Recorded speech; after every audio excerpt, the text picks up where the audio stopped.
Salut à tous et bienvenue. Aujourd'hui, on s'attaque à un chapitre clé pour le bac, un truc qui tombe tout le temps, les primitives et les équations différentielles. Je sais, les noms font un peu peur, mais vous allez voir, c'est sans doute une des parties les plus puissantes du programme. C'est ce qui nous permet de modéliser des trucs bien réels comme la chute d'un objet. Alors restez bien attentifs, parce qu'à la fin, je vous ai préparé une fiche récap blindée pour le jour J. Allez, c'est parti. Ok, on plonge direct dans le vif du sujet avec un cas concret, un vrai exercice type bac. Imaginez un parachutiste qui saute de l'avion. Au début, la gravité le fait accélérer à fond. Mais plus sa vitesse augmente, plus la résistance de l'air le freine. La question c'est comment on trouve la fonction qui nous donne sa vitesse précise, à n'importe quel moment. Eh bien c'est exactement le rôle des équations différentielles. Bon, pour pouvoir s'attaquer à ce problème, il faut qu'on soit bien au clair sur les bases. On va donc faire un petit rappel sur le lien entre la vitesse et l'accélération. C'est le point de départ de toute la mécanique, et c'est un raisonnement qui doit être un automatisme pour vous. Alors ça, c'est un rappel de première, mais c'est absolument fondamental.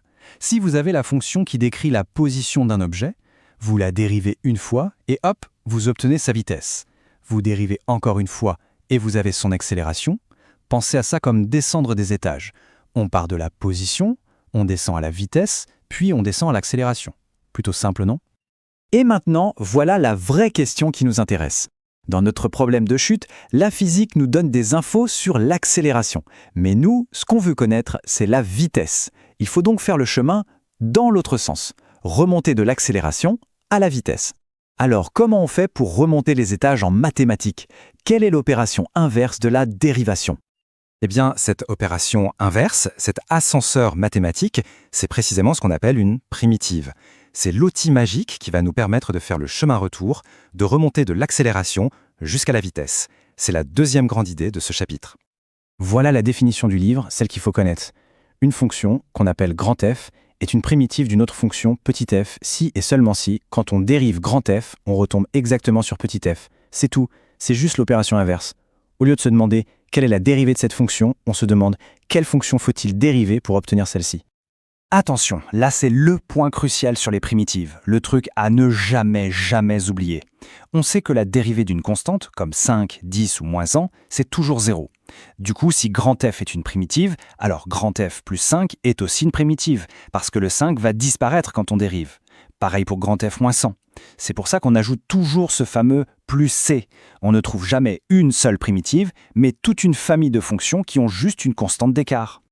Ce tableau, c'est votre meilleur ami pour le bac. Il faut le connaître sur le bout des doigts. Mais la bonne nouvelle, c'est que vous le connaissez déjà sans le savoir. En fait, c'est juste votre tableau des dérivées, mais lu à l'envers. Vous savez bien que la dérivée de sinus x, c'est cosinus x, non?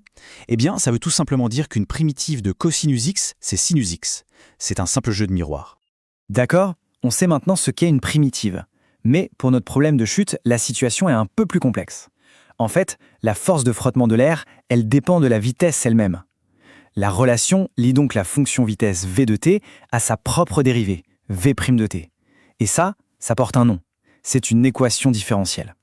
C'est l'outil mathématique ultime pour décrire des phénomènes qui évoluent dans le temps. Alors, une équadif, pour faire simple, c'est une équation où l'inconnu n'est pas un nombre x, mais une fonction complète, qu'on appelle souvent y de t. L'équation, c'est une relation qui lie la fonction y et sa dérivée y'. C'est pile poil notre cas. On a une relation entre l'accélération v' de t et la vitesse v de t. Il existe des tas d'équations différentielles, certaines incroyablement complexes. Mais la très bonne nouvelle, c'est qu'en terminale, on se concentre sur une seule forme, la plus simple et la plus fréquente. y' égale ay plus b. C'est celle-là que vous devez savoir reconnaître et résoudre les yeux fermés pour le bac.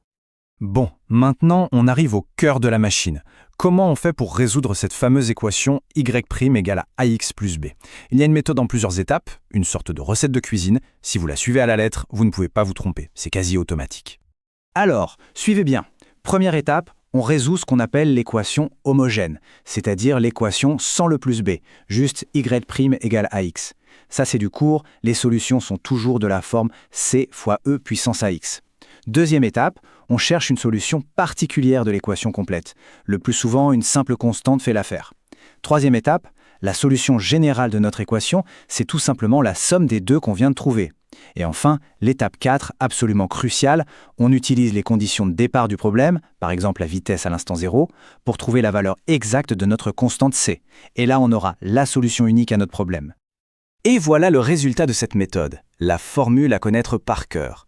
Les solutions de y' égale ay plus b sont toujours de cette forme. Regardez bien, on reconnaît la partie c fois e puissance ax, ça c'est la solution de l'équation homogène, et la partie moins b sur a, c'est la fameuse solution particulière constante. Cette formule, c'est simplement l'application directe de la méthode qu'on vient de voir. Allez, on retourne à notre parachutiste. La physique, via le principe fondamental de la dynamique, nous dit que la somme des forces appliquées à l'objet est égale à m fois l'accélération, soit m fois v. Ces forces, c'est d'un côté le poids, mg, qui tire vers le bas, et de l'autre les frottements de l'air, moins kv, qui s'opposent au mouvement. On pose l'équation, et voilà, notre équation différentielle est là. Maintenant, un petit peu de manipulation. Notre but, c'est d'isoler V' de t pour retrouver notre forme y' égale ay plus b. On va donc tout diviser par m. Et regardez ce qu'on obtient, c'est le moment magique. On retombe pile poil sur la forme V' de t égale a fois V de t plus b. La physique et les maths se rejoignent parfaitement. La correspondance est parfaite, vous le voyez bien. Notre fonction y, c'est la vitesse vtt. Le coefficient a, c'est moins k sur m. Et la constante b, c'est g, l'accélération de l'apesanteur. C'est ça la puissance de la modélisation. On a transformé un problème de physique en une équation mathématique standard qu'on sait résoudre. Le plus dur est fait. Maintenant, c'est de l'application pure et simple. On reprend notre formule générale, y de x égale c e de ax moins b sur a. On remplace a par moins k sur m et b par g. Il nous reste juste à trouver c. Pour ça, on utilise la condition initiale. L'objet est lâché sans vitesse, donc à t égale 0, sa vitesse est nulle, v de 0 égale 0. On injecte ça dans l'équation, on isole c et on obtient sa valeur. Et voilà, on a l'expression finale de la vitesse à n'importe quel instant t. Le calcul, c'est une chose, mais comprendre ce qu'il veut dire, c'est encore mieux. Que nous dit cette formule? Regardez le terme avec l'exponentielle. Comme l'exposant est négatif, quand t devient très très grand, ce terme se rapproche de 0. La vitesse v de t va donc s'approcher de plus en plus de la valeur mg sur k. C'est ce qu'on appelle la vitesse limite. C'est le moment où la force de frottement de l'air compense exactement le poids de l'objet. Il n'accélère plus. Et ça, on vient de le démontrer par le calcul. Parfait.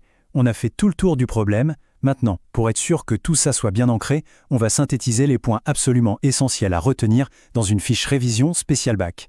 C'est votre kit de survie pour le jour J. Voilà votre fiche de survie. Point numéro 1. Reconnaître l'équation y' égale ay plus b et connaître par cœur sa solution générale. Point 2. La méthode, c'est toujours la même. Homogène, plus particulière, égale générale. Point 3. Le réflexe absolu, c'est d'utiliser la condition initiale pour trouver c. Et enfin, le piège classique à éviter, les erreurs de signe. Si l'énoncé vous donne y' plus ay égale b, pensez bien à le réécrire y' égale moins ay plus b. Le a dans votre formule sera donc négatif. C'est une petite erreur qui peut coûter très très cher. Alors soyez vigilants. Et voilà, on est parti d'une simple question sur un objet qui tombe et on a vu comment les maths nous donnent un outil surpuissant pour décrire précisément ce qui se passe. Ce n'est pas juste un chapitre de plus pour le bac, c'est une clé pour comprendre le monde qui nous entoure. J'espère que ça vous a aidé à y voir plus clair. Si c'est le cas, n'hésitez pas à laisser un pouce bleu, à vous abonner pour ne pas rater les prochaines révisions et surtout à partager ça avec vos amis de terminale. Bon courage pour les révisions et à très vite.